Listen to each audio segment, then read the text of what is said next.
Are you ready to go? Absolutely, yeah. Sweet. So I'll introduce myself first, I guess. My name's Josh Nichol. I'm asked to be a part of this mostly because of my role with the Passing Knives podcast. So I'll be here to kind of do my best to keep everything on topic and make Dustin look like a superstar, which we all know that he is. I'll also be organizing the questions part of this. So there's going to be a couple opportunities to ask questions here. In the beginning, we'd like you guys to use the chat, but then there'll be time at the end if you want to ask your question directly.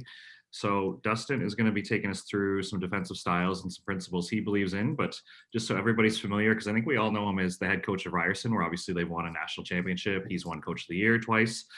Before that, he was the OVA technical director, and before that, he represented Canada on our national team. Played professionally in Germany and Switzerland. So lots to learn and lots to cover. But first and foremost, Dustin, thanks so much for taking the time to do this. Hey, thank you very much, Josh, for the introduction. And I have to say, it's been a while since I've been on with the national team coach. So, congratulations. I know it was made official in public this week, but you've worked your butt off for a long time in this game. It's amazing to see the opportunities you've created and the impact you're making on the sport. So cool to join you. Yeah, awesome. Thanks so much for mentioning that. I really appreciate it. So, with you, I think, again, most of us know you as the Ryerson coach, but I think those of us who were lucky enough to remember your playing days, you were a defensive specialist. You were great on the defensive side of the ball. So, I'm curious before we get into your coaching side, as a player, what did you really enjoy about playing defense and the challenge of like taking on that responsibility at a university level, a national team level, international level? Like, why was that always a big part of your game? Yeah, great question. I was very fortunate to be part of the Team Ontario program during an era where, we trained for 6 to 7 weeks per summer. And I was lucky enough to be on that team with Brenda Willis and Dave Preston as our two main coaches for 3 summers, where we had so much time to train and learn and build up our skills and techniques. And and in amongst that group of players, I played with so many talented players who went on to great things in the sport.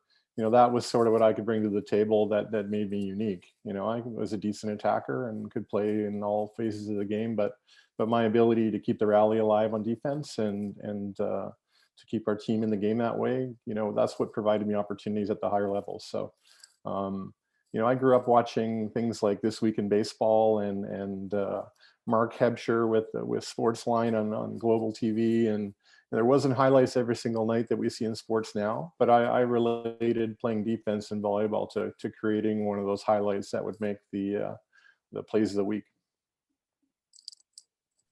Awesome. Awesome. And I did want to switch roles here and put your coaching hat on. But one thing I always admire about what you've been able to do with Ryerson and the other teams you've worked with is it doesn't seem like you have a Dustin system, that you always look at the personnel and the pieces you have and you try to get the strengths out of everybody. So with me, I think it's very tempting with all the information available to coaches. It's easy to say, oh, Tom Black with Team Canada, they play this middle style defense. Can I just copy that with my club team? But you always seem to find like the why or the direct cause or what's going to work with the athletes you have. So I was wondering before we get to your presentation here, if you could just share your process of how do you decide what defensive style you want to play with, or how it switches from year to year, or maybe semester to semester, game to game sometimes.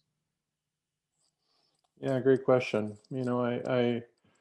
I was a really unique opportunity. I was a player, then I was coaching in a professional environment where, most of the players were stronger players than I ever was in my own career. And getting us to perform week in and week out was more about, understanding the personalities and getting us to play our best than it was to have the X's and O's down to a science. Um, and when you work at the OVA for 5 years, you have a lot of opportunity to build out theories that you think are going to be great, and ways of looking at the game and learning and things on paper that just seem ideal. And when I went to Ryerson, I had a vision for what I wanted our team to do and how we wanted to play. And I learned pretty quickly, and I think this is a good lesson for the coaches here tonight. I learned pretty quickly that theory is great in theory. In practice and in reality, it's not always going to work the way that you plan for it to work. And I quickly learned that we had to, if we wanted to be competitive, we had to look at who we had on our team, particularly in the early days, and what kind of system we could play and what kind of style we could play that was going to give us the best chance to win. And, ironically, some of the styles we've used in recent years when we've had the strongest teams are elements of systems and elements of styles that I never would have agreed to running early in my career. In fact, I would have criticized coaches for running those systems when I was at the OVA. So it's ironic that, when you're in battle, you have to make that decision between what systems are going to help my players grow, what systems are going to enable us to be the most competitive. And deciding between those is very challenging because they're often not the same. Yeah, well said. Well said. Excuse me. With that, I think let's start the presentation, and then as questions pop up, the coaches can put them in the chat, or like I said, they'll have a chance to speak at the end. But if you want to start taking us through your team defense principles and working, on ball, off ball, and all the details that go into your planning. Okay, great. Again, thank you for being a part of this. It certainly makes my job easy, and just for everyone, what I'll ask Josh to do is if someone puts a question or something related to what I'm talking about in the chat, that he can just interject and with that question, so I don't overlook it at the time. But this is to be hopefully beneficial for all of us, and discussion is always better than lecture. So anytime someone has something to ask or get clarification on, please don't hesitate. I'm going to attempt to share my screen here, and let's hope that it works out the way I hope it's going to do.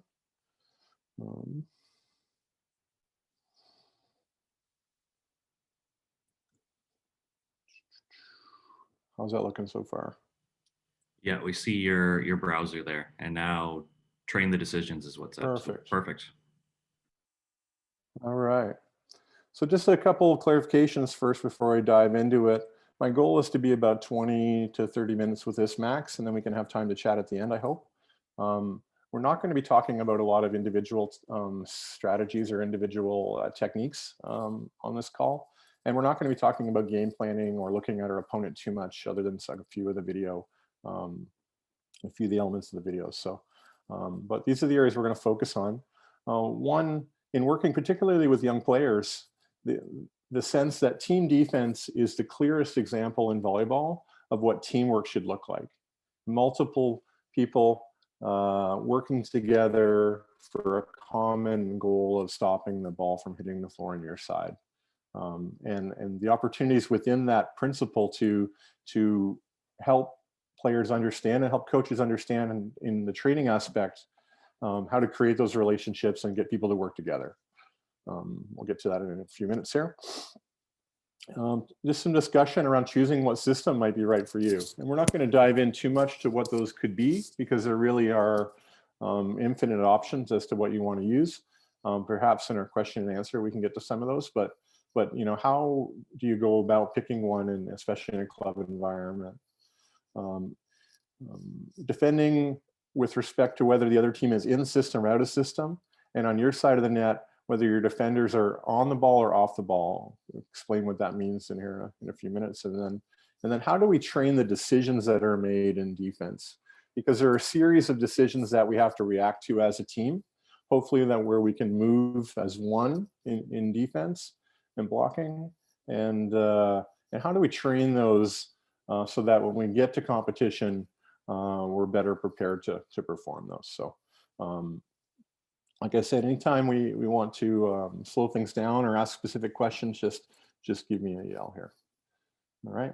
So what I talk about with my team a lot in defense is there are 6 of us and 1 attacker on their side. So we are in a 6-on-1 situation.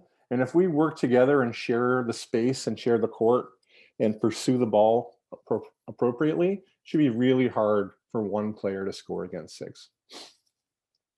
And then when we move with, whether it's with respect to a poor dig or a poor pass on the other side, and how we make those initial adjustments, or once we know where the ball's being set to, that we're moving as a unit, that everybody is moving and ready and stopped before the ball's attacked on the other side. And so often when we train players in defense, we're training them in a vacuum where they're digging against someone who's tossing the ball and hitting it, or they're digging from a coach who's standing on a box, or they're digging from a ball that's being played on their own side of the net. And all of these adjustments and this principle of how we work together is as important as your ability to have the skill to dig it when it comes to you. All right. Whenever we're talking about teamwork, we're always talking about roles. In volleyball, you can't just have one role. In other words, you can't just dig tips and nothing else. You can't just dig hard hits and everyone or nothing else. Sometimes you're going to have to chase balls that are played to the middle of the court. Sometimes you're going to have to be honed in, ready to dig the hard-driven ball. And players need to be able to perform these different roles. And when we talk about training the decisions, we'll talk a little bit more about this. Okay. And as I've already mentioned, contrast these ideas of teamwork and working together with what is traditional volleyball technique teaching, where you have one person and one ball, and that ball is coming from one person. And it doesn't often bring in movement that would come after the ball's set. It doesn't often bring in movement from things you see or read as the ball is traveling from the setter to the hitter. And so while we can have a lot of players that are good at defending and good at using techniques of defending and applying those, it doesn't always carry over into what we would call team defense. And the more time they spend in a vacuum, the less prepared they're going to be for that next competition. All right. Any questions there by chance? Okay, I've attempted to create a spectrum here. I don't know if it looks that way, but that's what that line means. I'm just boasting on my tech skills here. The challenge of balancing learning and teaching and developing with performing. And most club teams that I have the chance to be around typically have one system in defense. And they practice that and they learn that, and sometimes they'll carry that forward for years and maybe add a small change year to year. The positives of that and the benefits of that are that the players should know how to operate within that system. And that system is probably tailored, as Josh mentioned earlier, it's probably tailored to some of the strengths and weaknesses of the players on your team and in your lineup. And that you work hard to be able to execute that system. The problem there is you're probably not teaching a lot of aspects of the game in terms of reading and reacting and adjusting and communicating. And the danger is that on this side of the spectrum, that you're pigeonholing players who may not perform those skills later in higher levels of play, but who are only taught one way. And so a traditional rotational defense, if you're a right side player playing in position one, in a traditional rotational defense, you're digging tips 8 times out of every 10 balls hit. You're in a position where you're hoping that ball's going to be played to you softly so that you can dig it. So what happens when now they're 17U and we want to play a less rotational system where they're having to dig balls down the line and they've never actually had to judge a ball in relation to the block and dig hard-driven balls in gameplay. So that pigeonholing may help your team's performance, particularly in the short term, but could affect their ability to grow and do other things later on. On the other side of the spectrum here, we have this trying to play a system that you're not quite able to execute at a high level, and questioning the fit of that system to your team every time you perform, or I should say underperform, in a tournament. And you have parents and other members of the team or other people in the club who feel like you're underachieving. And a classic example here would be observing the indoor Team Ontario environment for years, where they're come together, they have 10 days together. They're introduced often to a system that's related to a high level of play, usually a national team system of sorts. And then they go to the tournament and they are struggling to perform and even beat teams that they should beat because they're leaving these vulnerabilities that really don't fit with what their experience is in the game and where they're at with their development at that time in the game. Particularly when they're trying to perform these perimeter defenses and then teams just tip all the time. and they keep getting beat on things that maybe they wouldn't normally get beat on. So how do we balance these two challenges? And this context of this is what we're doing today, or what our athletes are learning today, versus what might they be learning, or what's the defense that's going to work at the 17, 18U level and beyond, right? And then, one of the benefits of the OVA club system is that we have a tremendous length of the season itself. You have a lot of time to experiment and fail and learn and reflect and get things going in a positive direction. And then, as I put down here, try to figure out the best way your team can play 6 weeks out from provincials. So a month and a half from when you're going to play provincials, when you might have one or two sort of pre-provincials tournaments there.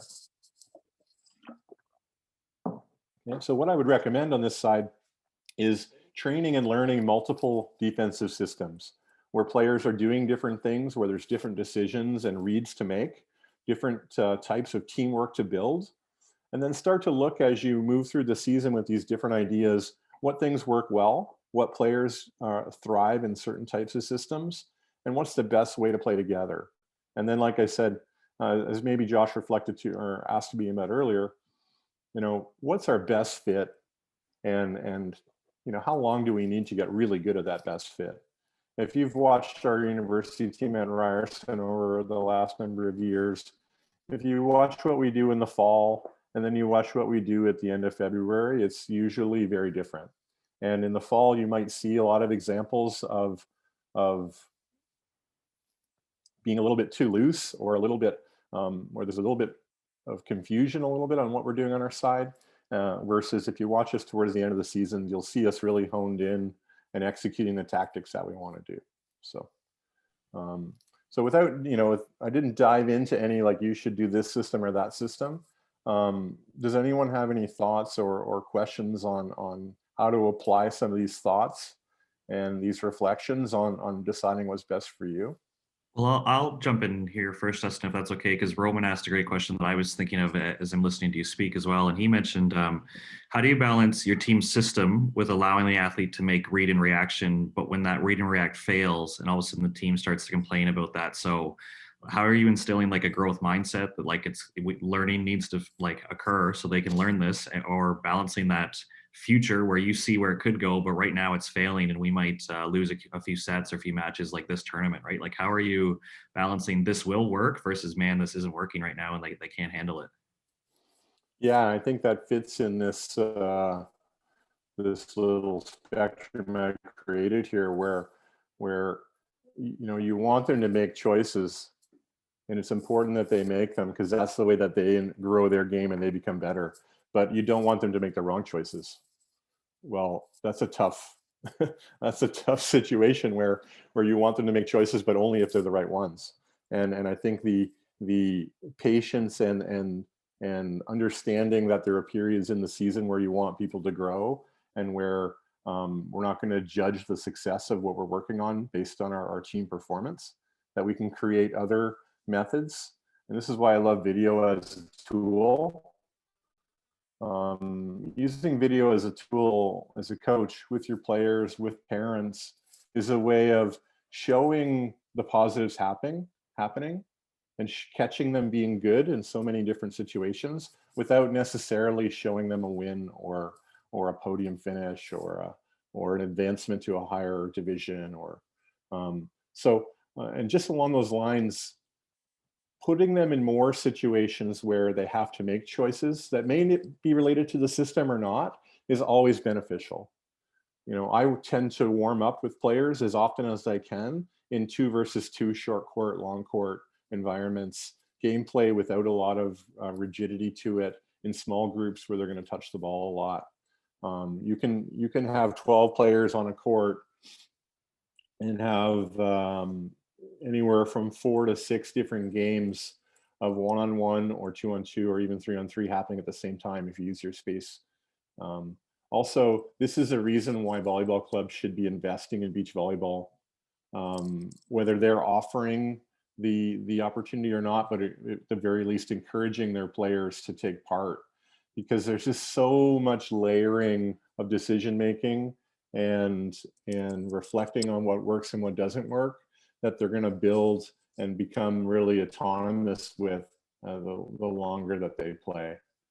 And so this is why I would recommend spending 2/3 of my season, maybe even 3/4 of my season, doing things that may not be the perfect fit for the team, and then trying to find that ideal fit later, or hopefully they can bring that layering of decision making and reading and understanding the game, adjusting to the game to the table.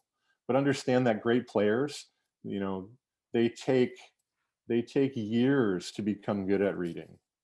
If we look at some of our best young examples, or players who were young and great in volleyball as examples, like you're often finding people who were children of volleyball players who were making choices when they were 7 years old in keep the balloon from touching the ground in the basement, you know, and then fast forward to them playing on the OVA beach tour when they're 11, and then fast forward to them winning world championships like Melissa Humani Paredes and Garrett May and so on and so on.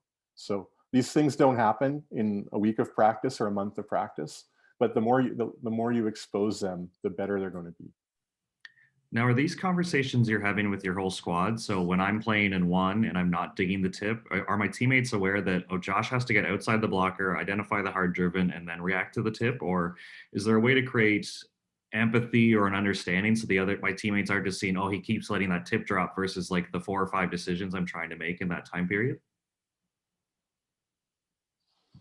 Yeah, I think that there's a large element of trusting the process there, but I think where a lot of coaches need to be better, myself included, is putting them in that situation in practice where the stakes aren't so high, you know, dozens of times, maybe hundreds of times before having the same level of expectation for what they're going to do in the game. If you know, I think coaches of my generation and going forward, we're guilty of telling people what to do and showing them on a piece of paper or a whiteboard, maybe even showing them on video, and then not doing it in practice very much, or not doing it where that decision is an actual pure decision, and then putting our hands up like, hey, why didn't you dig that in the game when they don't execute it? And so that's coming back to our last point today, you know, training the decisions. Because the more you train those, the more, and I think that helps everyone on the team understand. And as you just illustrated, Josh, some reads are more difficult than others. If you get the line read wrong and you think that there's no, like, you think that the ball can't be hit down the line and you run up for the tip and they hit it hard down the line, you know, that's when I've done that many times. That's when you get hit in the face. So, all right. And Josh, just clarifying that the way I have my screen set up, I don't see the chat. So if anybody comes up there, just yell and let me know. Sounds good. All right. So this might be a little bit of language that may take a bit of time to get used to here. In system versus out of system on the other side of the net. So if they pass the ball well to where the setter's located at the net and they are in rhythm, in system, 3 to 4 options in terms of who they want to set, you know, that is the other team in system. And that's a very difficult situation to block from and dig from. If they dig or pass the ball away from the target and their setter has only 2 options or oftentimes only 1 option, then they're considered out of rhythm or out of system. And putting them in either one of those has a huge impact on our ability to defend. For our team in the OUA, Ryerson, the OUA, if a team can only set 1 attacker, they hit about 8% against our blocking defense, and that's, you know, that's over 4 or 5 years of statistics. Versus if they're in perfect situation on that first attempt, they're going to hit in the 25 to 30% range minimum, and some teams are closer to 40 than 30. So that's a massive difference. So how do we switch what we do depending on that? And then what does on-ball versus off-ball digging mean? So I'm going to pull up a little diagram here first. And all right. So I've just created I'm going to go to the top here. 1 second. So here's a situation where the other team's in system and they set the ball to the left side hitter and we're only blocking 1 against 1. Okay? So they're hitting the ball against 1 blocker and a whole bunch of defenders on our side. Okay? This person here who's a cross-court defender is always considered on the ball because there's always a chance of the hitter hitting a hard-driven ball at them. Okay? And we know if there's a 1-on-1 blocker, then that's a very high likelihood that they're going to be on the ball. This person here, who's kind of like not far off the net and coming to maybe protect this area, so they're not traveling there, but if the ball's tipped there, they're going to chase it and try to get it. They're considered off the ball. Okay, so they're considered that the chances of the ball getting hit to them, that's not coming from, Siobhan Vernon Evans, there aren't a lot of balls going to be hit hard at them. So they're more likely to chase balls that are tipped, almost like playing center field in baseball, ready to run as opposed to ready to dig. And that's really the biggest technical difference between off the ball and on. If you are off the ball and you're sitting with your rear end 2 inches off the ground, like you're trying to take a crap in the woods, hoping for them to hit it at you, you're not going to be able to chase the ball, right? So we have certain players that are hard driven. Against 1-on-1, there are more people that are in position for a hard driven ball. I would say this person might even like come in there. And on the line, there's usually a choice to be made. If the blocker is giving more of that line attack, then they're going to be more on the ball. If that blocker, which often happens, doesn't execute their job very well and floats out here and is right in front of the ball, then this player would have to then recognize that they have to be ready to chase. Okay, so that's what I mean by on versus off, and it's going to look better and more clearly when we see I put gray because that's what we call it at Ryerson. But this is an out of system situation where there's a high ball to position 4. Okay, so in this case, this person has, because we're blocking line, as we don't have to, but that's what we're doing here. So this person is definitely off the ball, so they're ready for all these tips behind, not just ready for it to come to them, but ready to chase. Our position 6 defender, okay, is off the ball as well, because we have all the time in the world to make a good block here, and they're covering the deep corner, which is always an area of vulnerability. They're also ready to help in the middle here. That arrow is not really well positioned. Okay. Number 5 is on the ball, relative to the blocker, reading, lining themselves up, and they're digging all the hard ones. Okay. And then this person, depending on the set and the hitter, could be on, it could be off. So this person has a read to make. Okay. So here's why this is popular. I'm going to like bring a lot of things together here at once. If you're really good at serving, you're going to have teams out of system all the time. If you want to have a good defense, be excellent at serving, because then defense becomes much easier. If you want to be lousy at defense, let them pass the ball really well, and that can really humble your block and defense working together. The reason why this idea of blocking the line against an out of system ball and having these players that are on the strong side of the court where the ball is, okay, so we have 1, 2, 3, 4 players on this strong side, is to take away all of the soft stuff.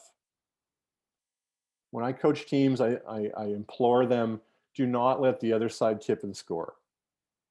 If you let them tip and score, they're not going to be incented to take risk. If you look at 100 balls attacked, you pick your age group, 13U, 18U, anywhere in between. If a team tips 100 balls, how many of those 100 are going to go out? Not many. If they have to hit full out to score out of 100 times, they're going to make plenty of errors. So make the other side take the risk. And if they try to tip it not only do we dig it, but we hammer it down their throat. And we say, that's what happens when you tip it. Okay. And then this person here is on the ball. So you have theoretically one of your strongest blockers, here as a middle, taking away and trying to block balls that are not really cross. You have theoretically your lib or a strong digger digging most of the hard driven. You have theoretically two of your three of your more mobile players, depending on your age group, in your outside hitters and your setter, or maybe right side, ready to chase. If you can put a team in this scenario, this is a scenario where we limit hitters to 8%. Okay, I'm going to go back to the PowerPoint for one moment and just kind of then talk about what we've just shown. So when their pass puts them in system, we want our outside player to block the seam. I'll come back to why in just a second. When they have a poor passer dig, so when they're out of system, we want our outside blocker to block the line, and we trust that our middle blocker can get there easily because they're not in system, and then we should know where they're going to put it, and they're going to block the seam. Okay. Once again, if I just go back here. So here's a scenario where they're out of system, blocks the line, blocks the seam. Here's our scenario. Okay. Here, they're in system. Let's say our blocker is able to try to get there. Oops. I've done that before. I hate when I do that. Okay, let's say that they get there. Maybe they can't perfectly close. We're still blocking the seam here. This person has a read to try to get in the seam. This person has a read, tip, hard hit down the line, depending. This person's always on the ball. Well, you can see this is a tougher system to make work over and over, and that's because we let them set the ball in system, more challenging. The reason why we do this is because the easiest ball to hit on a normal set is the seam ball. And seam and line are difficult balls to dig when they're hit hard. Okay? Any ball that hits the block and go to bounce, can't dig those. They're hitting at a shorter distance, and they're hitting it sort of across where the ball came from, which makes it really difficult to pick it up. Whereas the hard cross is the longest distance, the most time for the defender. You're reacting off of one of your strong blockers. That's the ball you want to incent them to hit, and then hopefully we can dig it over time. Excuse me. So once again, just back to our okay. So our cross-court digger, right side, left side, doesn't matter where the ball's hit from, they should always be ready to dig the on-ball dig. Our line and seam, which is usually like position 5 down the line, position 1 down the line, or position 6 in the seam, you're always going to have some type of read. Typically, that read is going to be made off the pass of the other team. If they're in system, out of system, you're going to have the chance to make that decision very quickly. Okay, that's a little bit of how we play in our gym. But that's also how I've worked with a lot of young players on reading, blocking, line or seam versus line. Middle's closing, trying to block that seam, right? Middle's closing, and they actually should be, sorry, wrong one. They should actually be right in the seam because they have time to get there. Okay, does that make sense? Anyone need some further explaining there? I was just curious, Dustin, is there a verbal call? Like if you know that they're going to be in gray, is the libero or somebody on the court saying gray, gray? Because I can see if the one defender thinks they're out of system, but if I'm the 6-pack defender and I don't think they are, there's a chance to get crossed up there, right? If they're going to pinch in. So obviously you want them reading and looking at these same things, but I'm wondering early on when you're teaching the system, is there somebody yelling out a call, or is it just as simple as their setter's off the net and we all know? Or what are some little things that you do early on in the process just so they're all seeing and reacting the same way? So there was always a call whether they're on or off. So based on their pass, Oftentimes it's the lib, sometimes it's a setter, sometimes it's a front row blocker. Really, that comes down to the relationships within the team more than anything by position. And you're recognizing, you're making a choice. Are they in system and in the out of system? If they're on, that means the ball's on the target, and that means that we're playing a certain way. If the ball's not passed well, then we're then altering that call, and then that's changing what we're doing. And it's like, if I'm a setter and I call free ball, I'm talking to the players at the net to get off the net, but I'm also speaking to the person in position 6 who has to cover for me because I'm leaving that position to go be a setter. So like when we call off, this player and this player are the two most important that hear that message. So oftentimes, if I'm calling as a 6 player or 5 player, I'm speaking to that person. I'm speaking to them because they're the person who's most vastly going to change. Sorry, trying to get this to go up. Vastly going to change what they're doing. So that communication that you need to be built up over time is important. And hence why doing multiple things forces your players to grow and do things that are less comfortable, and hopefully over time they can do more things. Again, a lot of my reference, I'm speaking about the female game sometimes more than the men's game, but within the female game, my colleague / hero / friends at University of Toronto, Christine Drakich and her staff, like their players can make adjustments rally to rally on serving strategy, setting, hitting, defensive blocking strategies. They can literally change rally to rally. And you just have to imagine the training and the time it takes to put people in a place where they can just see something and just adjust to whatever's happening, as opposed to, this is what we do, so hopefully what they do matches what we want to do.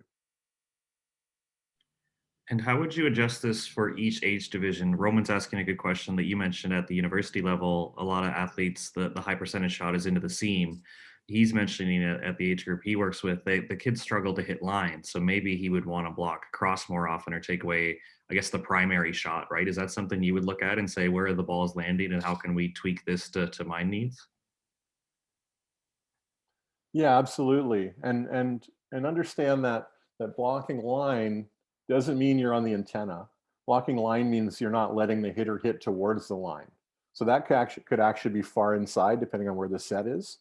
Oftentimes, the reason why people hit more middle of the court or cross is because the set tells them to hit there. But I would encourage my players to be thinking about where the other team hits the ball the most, and understand that depending on the type of hit, the higher the velocity on the hit, the more you want your block to be positioned to stop the hit. And the more the hit is away from the net and the more the hit is a lower velocity, you want your diggers to be in position to dig. So again, I'll just reference the university environment, but oftentimes against a back row set, you'll see teams block cross court and try to dig line because the ball's traveling so much further. But if the ball's tight to the net, that becomes problematic. So if I'm looking at the younger ages, if they're hitting the ball at a lower velocity, I'd want to position my diggers where most of the balls get hit. And if they're hitting the ball really hard, I'd want to position my blockers. But you know what? If I'm playing 14U, classic spectrum here, we may be best to not block at all. But then how does that prepare us for the future? Right? Just like in 13U, serving underhand might give you the most wins, but you're teaching a skill that's going to be extinct in another year. So thinking about current versus future, I think those are great questions. And I don't know if there's a right or wrong answer per se. All right. I'm going to throw a little bit of video on here in a minute for 10 minutes or so, 5 minutes or so. But these are the decisions that you have to think about training.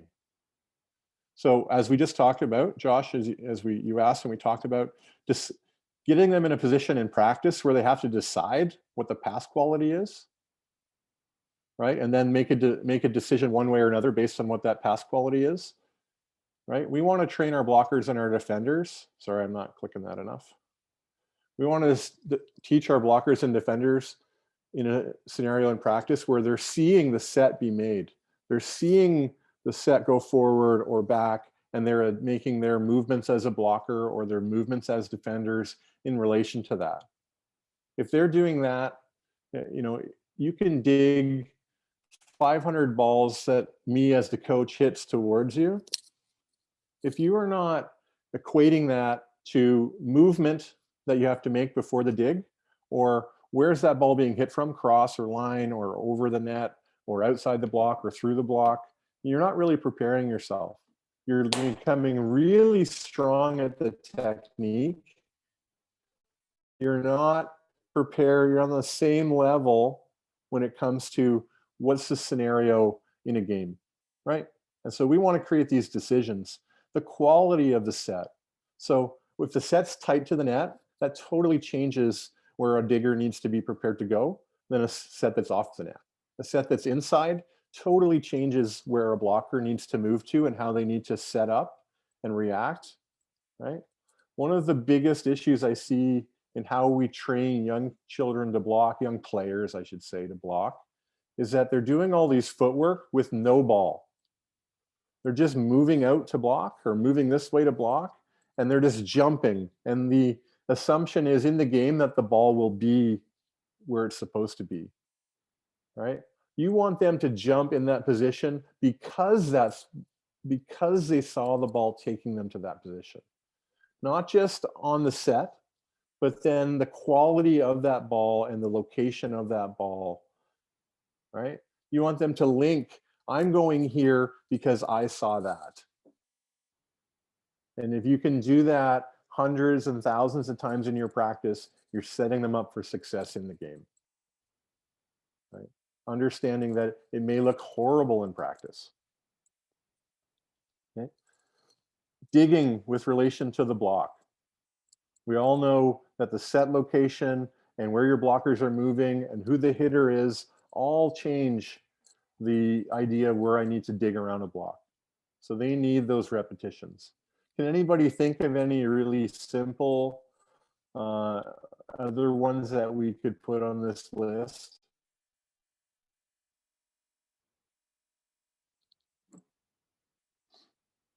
And I'll say that the secret to elite level coaches is that they can create these decisions and still have high numbers of repetition.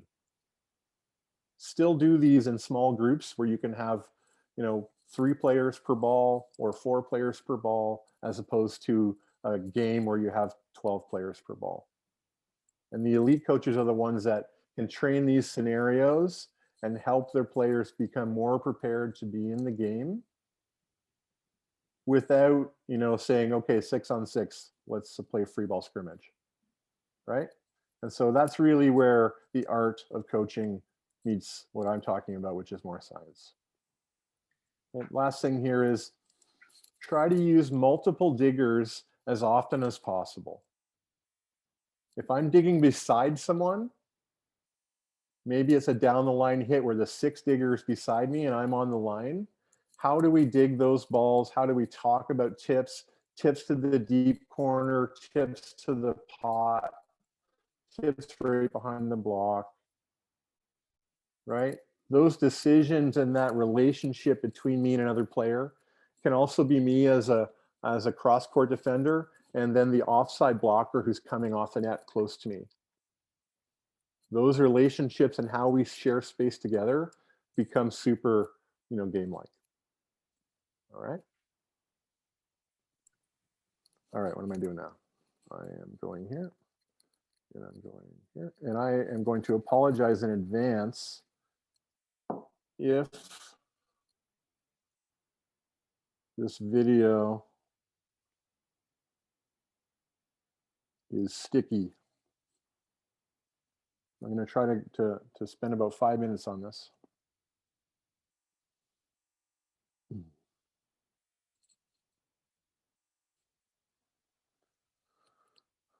So I've taken some clips from some OUA teams, and I'm just going to explain a few things as we go along. Some that relate to the presentation, some not.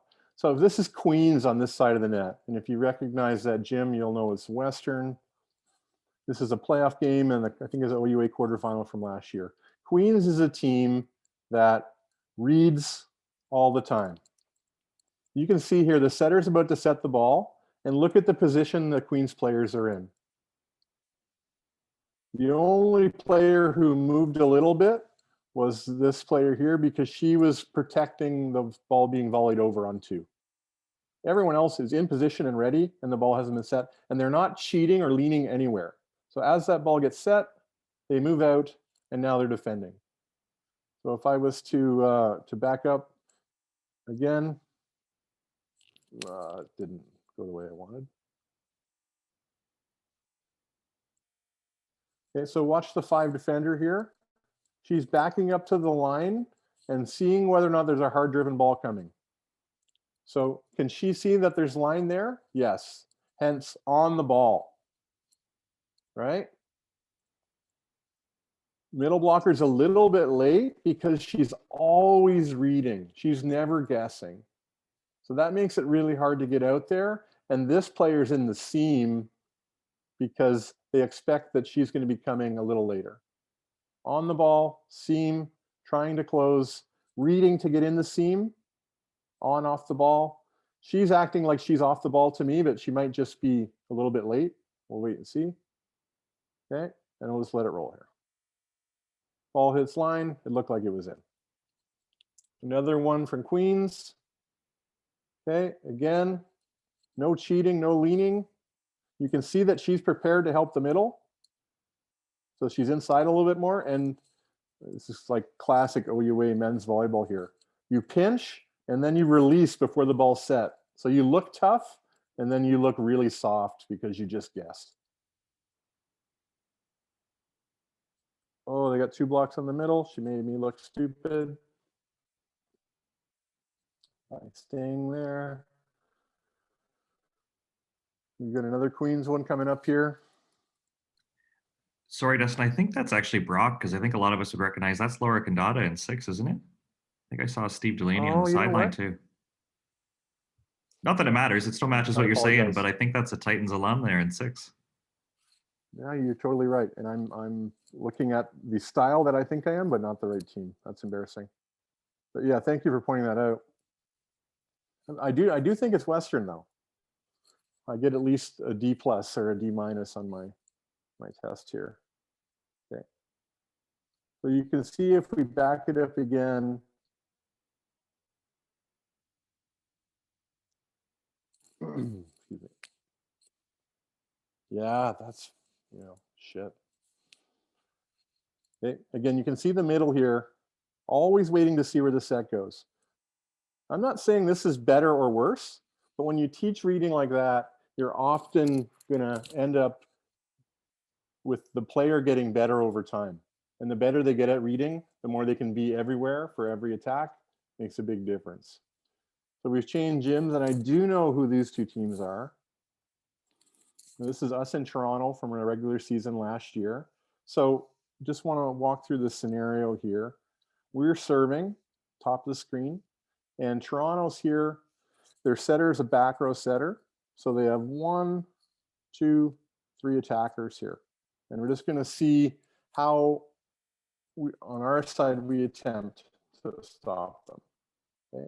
So normally we would have this player helping against the shoot or the 31 set here.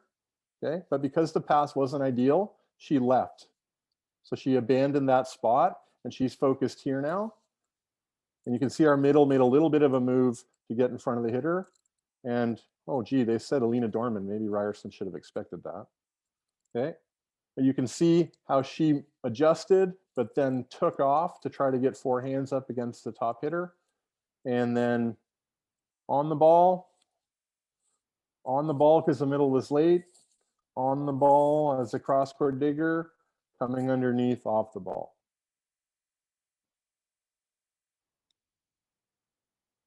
And a non-Titan probably makes that dig. Okay. Okay, same rotation. Toronto's got a different setter at this point.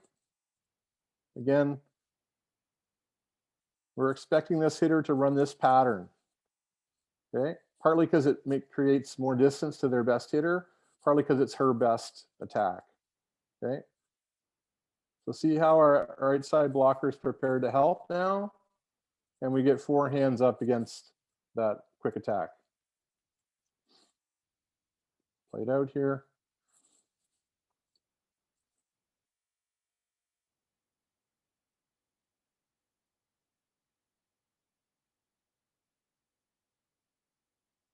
Yeesh. Get a few more and then we're done here.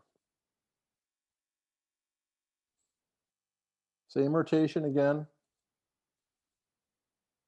Our right side helping against this play. Okay, so that's something that we're determining on the quality of the pass.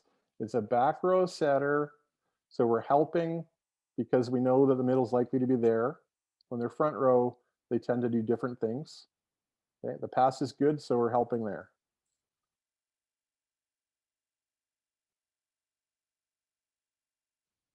Wonderful chase and dig. Just want to back that up. So is this player on or off the ball here?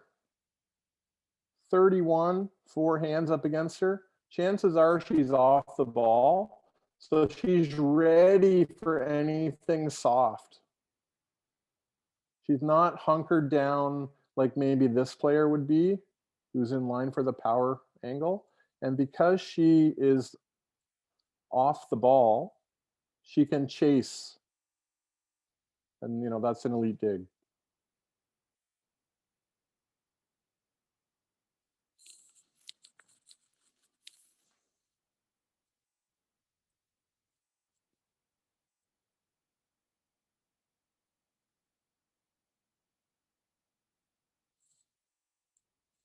Okay, that's a good one. I wanted to show because, shoot, I missed it.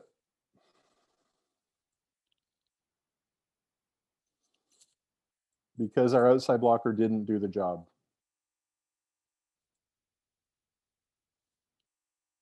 So again, it's the same rotation. It's an elite pass. And that's what makes this situation tough. Right? Perfect pass on the tape. She is worried that she can't cover her, so she doesn't pay attention, and the ball gets hit there. And it's a tough dig to make. Okay, I'm going to move forward to a couple of balls here to get a different rotation. 90 seconds here.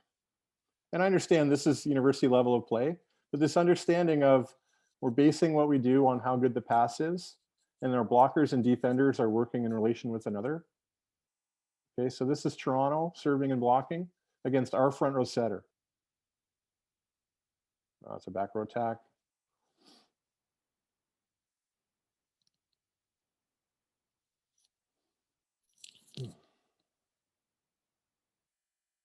Okay, front row setter for us. So watch Toronto's blockers here.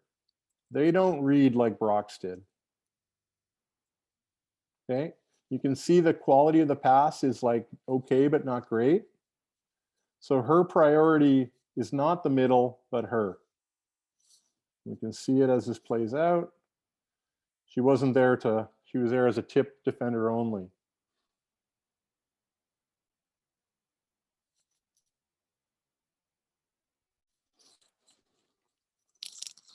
Next one. Again, Toronto rarely does a straight up read. They're always predicting what you're going to do and trying to take advantage of your weaknesses. Versus the example with Brock that they're often, you know, as I said, Queens is another one. Okay, so what happened there? As the ball was passed poorly, she shifted to this position, right? And I think this is the back row attack that we saw before. Nice dig.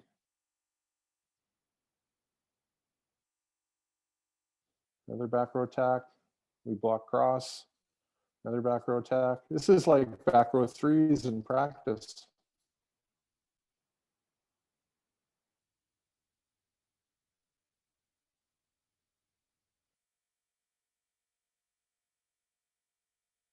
Nice block. All right, good rally. I'm going to end it there so we can move on to the more important stuff.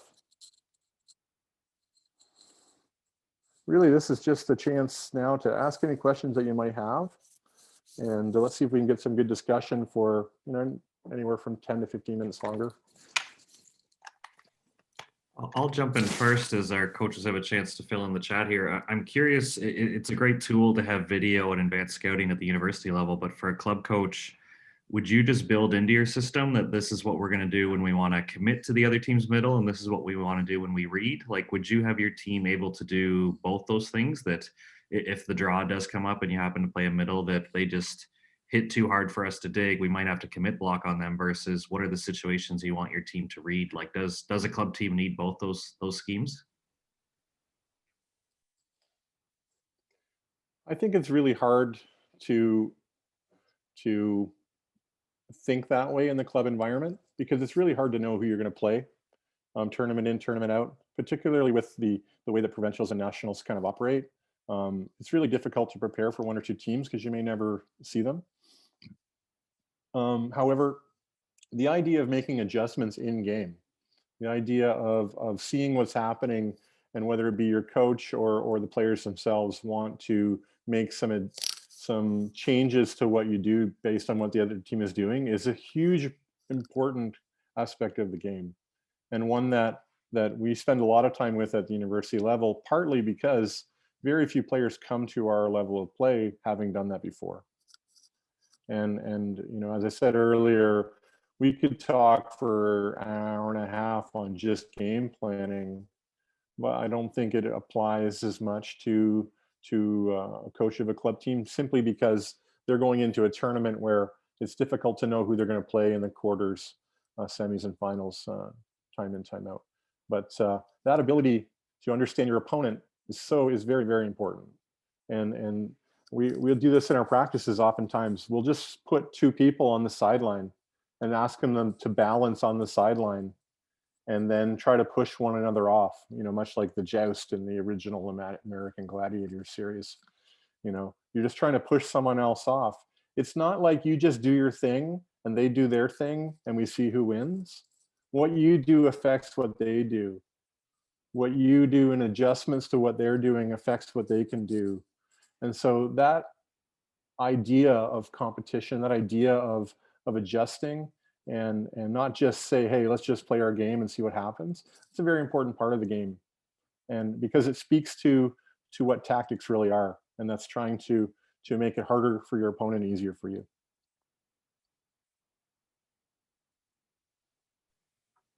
Awesome. Love that answer. Trying to figure out my chat window. Someone's got a raised hand. There's only one, so you can just go ahead. How do I unmute you? I got it. Oh, go ahead then, please. I think I can do it. Sorry, I turned my video on too, so that you're not, who you're looking at. How are you doing, Coach Reid?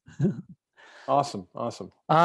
Just a question, because one of the things that I've been coaching girls as they've come up in age, and now they're at 16U, where I think they need to start doing some video, but it's really hard to convince them to do video. They don't seem to want to even watch volleyball, which is I'd say the hardest thing to do. So it's interesting that what you're doing is do you let them just watch? Would you at this age just turn on a match and say, let's just watch together? And stop it on occasion, or would you break it down like that? Because I find they just don't watch enough volleyball, period. Yeah, well, I think it comes back to really sort of philosophical things about why they're there. And I'm not the type of person that says, like, you have to care this much. You can offer programming and things for people who are part of the community, and they just get a t-shirt and have a good time. And but if they're thinking about playing club volleyball in the highest division they can at 16 or older, then they should be thinking about what it means to be a high performance athlete, for sure. As for what the way to handle it with them, first of all, like, if I wanted to come to club tournaments and record them, it would be difficult to get my camera in a place where everyone's parents weren't already in the way with their cameras. So like it's happening. Like it's like, you know, every single game at the level you're at is probably recorded by 5 different people. And you know, now maybe they're just uploading it to Facebook where they won't even watch it, so they make everyone else in the world watch it. But the idea that you can look at, you know, very in a basic level, you can say, hey, you know, let's look at what our team spirit's like here. Let's look at what we do between the rallies. Let's look at how often one of the people on our team hits the ball and we're there to cover them. And maybe there's 50 times in a match where we hit a ball and we cover 5 times. Well, I think they would even, you know, regardless of their interest level, would understand that they can do a little bit better than that. And so I actually find it challenging with the Gen Zers and what's left of the millennials, that their perception of what's happening in their world and what's actually happening is not often linked. It's not often very close. And so video is a way that you can try to more accurately sync up what they think is happening and what's actually happening, without, particularly if you do it in small groups or if you give them a homework assignment, you're doing it in a non-threatening way where they can like start to make that journey towards what's actually going on in their life as opposed to what they think. I think one of the things you brought up is probably a way to go, which is I did a video session or 2 now because there's, you know, now because they're 16U and they're top 8 team. We did some sessions, but we watched some university ball, and I think they'd probably more keen, basically, especially what you just said, is to watch some video of themselves. I know it has to be from last year, but you know, not all that's probably a good point, because I think they'll sooner watch that and then they can figure out what they're doing right and wrong. If I was coaching a young team, particularly the team that's still deciding, you know, how much do I want to chase being a high performance athlete or not, you know, I see lots of these kids at university on my team. Everyone loves volleyball, but not everyone loves high performance and the demands of it and the commitment it takes to be good. But what I would do is, after every single tournament, I would have a parent or someone on the team that has the acumen, you know, create a pump up video of great plays. Make sure you include every player on the team. Introduce video to them in this way, where it's positive, where it's fun, where they can be proud, where they can create more unity, support each other, where they can feel like a unit. And then you can start then, you know, time here, time there, putting in some things that maybe they want to do a little better. And Great idea, actually. And because, you know, the parents are videoing everything anyway, so we have everything, and that's right. One of them will do it. Perfect. Kevin, you got your hand up. Go ahead and ask your question, please. Hi, Dustin. How are you? Great to see your name on the screen, Kevin. Yeah, it's nice to see you as well. I hope you're doing well, all cooped up. Question for you is, I find, for me personally, that I've been trying to dictate a lot of time towards cue reading and decision making, and I do like to use a lot of video to show them that after the fact, but it's always after the fact. Is there a way that you like to train that? I find that such a difficult thing to train. So I just wanted to ask any tips that you had as far as really having them practice decision making, which I think can be a difficult thing to wrap your mind around. Yeah, I think the first thing that is going to help anybody thinking about that is let's come up with 4 or 5 types of decisions that we want to, you know, put some emphasis on, because really there's dozens of decisions that are being made every time a ball is touched on the court. And so let's come down to, okay, how about we properly identify the quality of the pass? Okay, that's one. How about we choose to not leave to where the ball is going to be set until after it's set? So we're going to wait to see the set and then move to where we know it's going. Well, there's 2. If we even took those 2 and started to give feedback, particularly when they do it well, if start to give feedback on that and really direct and link that feedback to the actual choice and what was done well and what maybe could be done better, well, now we've got some traction. And then we can just start to, you know, amplify and start to get a bit more maybe obscure decisions, Like, how tight was that set to the net? When the set's off the net, what should we do? What's the most likely result of an attack from a set that's off the net? Well, we know it's probably softer and shorter. Maybe it's a roll to the line, deep to the line, but it's probably not hard driven. So then when we see that set off the net and we call out tip, tip before they even jump to hit it, or we see the elbow of the attacker in front of them when they jump as opposed to behind them, and we yell out tip, tip, it doesn't mean they're always going to tip it, right? What a good team is going to understand is when they hear tip, they're going to stop balls from landing in front of them. They're going to prioritize those soft balls that could come in front of them. And then they've got position 6 to play Kevin Pillar, running sideline to sideline, making heroic catches in center field behind them. So I think it's really about sharing what decisions you want to focus on with the players, and then building some traction, and then starting to create more variance and what they might be as we go. And I think the other is, like I said earlier, the generic, let's play a lot of one-on-one, two-on-two, half court, quarter court, short court, long court, where they're just seeing dozens of balls being hit over, that they're going to start building the small amounts of feel for over 5-6 years. Thank you. That helps a lot. And an excellent Kevin Pillar reference. I think it's George Springer now, though. Well, you like the This Week in Baseball one, so I thought I would, give you that one. Thank you. Good to see you. If you can. Beauty. Anyone else have a question, or maybe you're on your phone and not your computer if you just want to speak, if you have a question. If not, Dustin, I think we've covered a lot, but we'll give them one more chance here. Yeah, I got a question, Josh. Yeah, go ahead. Hi, it's Jason. How you doing? Sorry, I missed a little bit of the early part, so I don't know if this was covered. I don't think so, just based on hearing the conversation from when I came in. But just in terms of the decision making, I think a lot of it is teaching the girls what to be looking at a specific time in order to be able to do that. I'm just wondering if Dustin had any idea of drills that he runs, or maybe good ideas, places to start to train the sort of the eye movement of what they should be looking at. Yeah, well, thanks for your question, Jason. Again, I'll use the two-pronged answer. One would be more of a generic, where I'm just going to have them play as part of warm-up, or maybe something that's happening towards the end of practice in some smaller groups.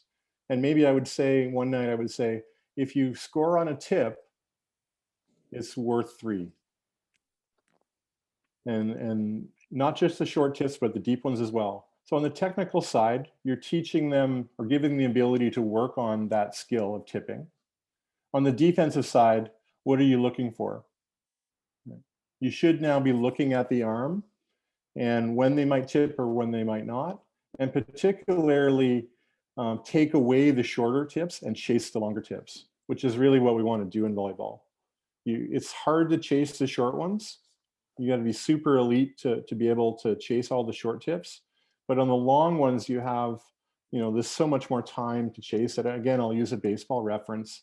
You look at outfielders, they start quite shallow if you don't pay attention, because any ball that's hit deep, they always have the ability to chase back behind them, but they don't, harder to chase in front of them. So that would be one example. I think another would be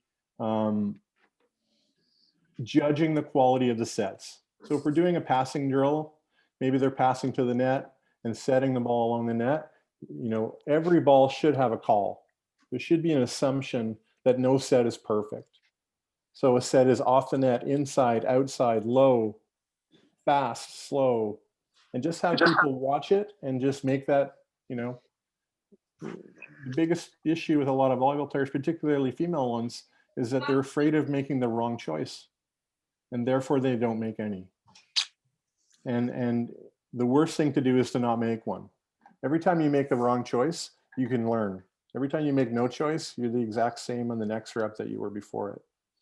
And so I think where coaches need some guidance is, what are these areas?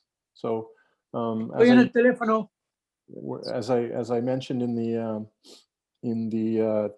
train the decisions, the pass quality, the set direction, the set location, the set quality, are all areas where we can be constantly looking. And then if we get to the small and specific things, what's the hitter doing? What is the hitter's tendency? The most likely, the most powerful thing that dictates where a hit will go is the set. Is the set inside, off the net, tight? The second thing is their tendency. So their history of hitting will tell you what's most likely from them, right? And then the third thing is relation to what you're doing against them. Like maybe they see there's a gap here, so they try to go there, but that's not a strong likelihood. So those are some ways of collecting and information, making decisions that are really positive for any athletes. And I say this all the time, like, I've had kids that are growing up in sport, they're 12 and 14 now. Like, if you're playing ball hockey on the street, the amount of scheming and reading and shortcuts you're trying to do just to like score a goal in a meaningless game the 5 minutes before the bus comes is more than our elite volleyball players are being asked to do and exposed to, who are 17 years old. We don't often link this desire to win with coming up with reading and coming up with understanding what to do. Whereas in a lot of other sports, it's just an innate part of it that people develop with no coaches and no parents. So we have to encourage our players to compete in that way. That's another reason why I love beach volleyball. And I don't mean, hop on tour and play 3 divisions up. I mean, get a bucket of chicken and go to the park with your friends and play over the clothesline for 5 hours. Those repetitions have such an impact on your game.